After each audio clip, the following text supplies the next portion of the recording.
All right, today we're diving into a presentation on engineering mechanics put together by Mr. Yogesh D. Nagvakar. We're going to explore the invisible science that literally holds our world together. Seriously, it's the rule book for everything from the chair you're sitting on right now to the tallest skyscrapers on Earth. Have you ever just looked at a massive bridge or been in an airplane and just had that little thought, how? How is this even possible? How do these gigantic, heavy structures manage to stay so incredibly solid, just defying gravity day in and day out? Because, let's be honest, we've all seen the flip side. We've seen the gut-wrenching footage of a bridge collapsing or a rocket exploding. The stakes here are unbelievably high, and figuring out that razor-thin line between success and total failure, well, that's the entire reason engineering mechanics exists. And this right here is such a core belief in engineering. A failure isn't just some disaster to be forgotten. Nope. It's a gold mine of data. It's a very harsh lesson in the one thing that governs absolutely all of this: forces.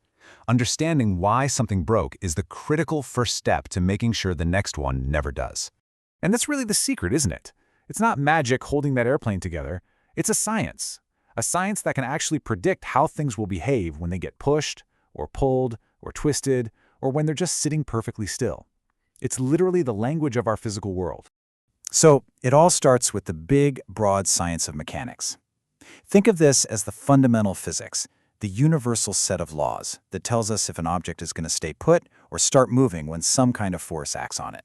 And then, when we take those universal laws and use them to actually build stuff, that's when it becomes engineering mechanics. This is the applied science. It's how you design a car engine that won't vibrate itself to pieces, or a foundation strong enough to hold up a skyscraper. And the scale we're talking about is just mind-blowing. The exact same principles that explain how a simple bicycle stays balanced are the very same ones that get scaled way, way up to design incredibly complex aircraft or even megastructures like the Burj Khalifa. It is all connected. So that's the million-dollar question, right? I mean, how on earth can you calculate every single force acting on every little bolt and panel of a jumbo jet? The complexity, it just seems completely overwhelming. Well, this is where engineers have a really clever trick up their sleeve. Instead of trying to solve a problem that's impossibly hard, they start by making it simpler. It's a powerful idea called idealization. And the most important of all these simplifications is the concept of a rigid body. Now, here's the wild part. A true, perfect, rigid body doesn't actually exist in the real world. It's a theoretical object, something that can't be bent or stretched or squashed in any way. For all practical purposes, it's indestructible.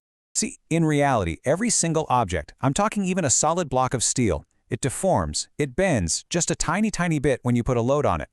But by assuming it's a perfectly rigid body, engineers can basically ignore those tiny, almost insignificant changes, and that single move is what turns an impossibly complicated calculation into something you can actually solve. And this assumption, this shortcut, is truly what makes solving these huge problems possible. Think about it. To figure out a rocket's trajectory, you don't need to track every single vibrating part. You can just treat the whole rocket as one single rigid body and track one point, its center of mass. It's an unbelievably powerful tool.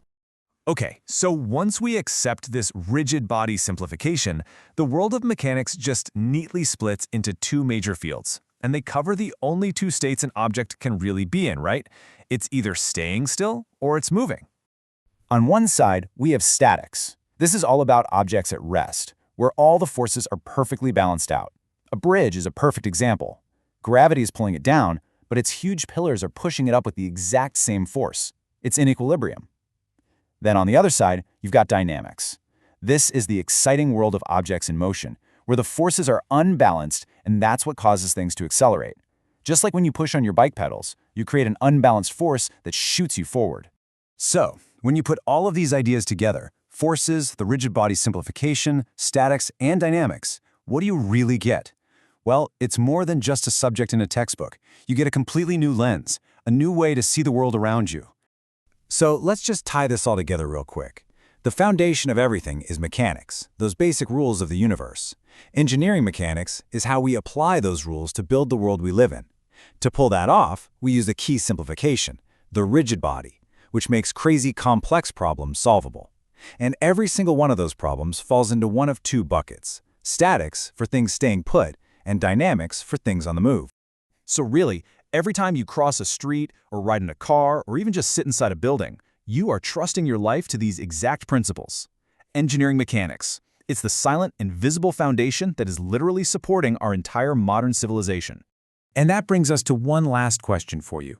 Now that you understand this constant dance of balanced and unbalanced forces, this world of statics and dynamics, what everyday object out there are you going to look at and never ever see the same way again?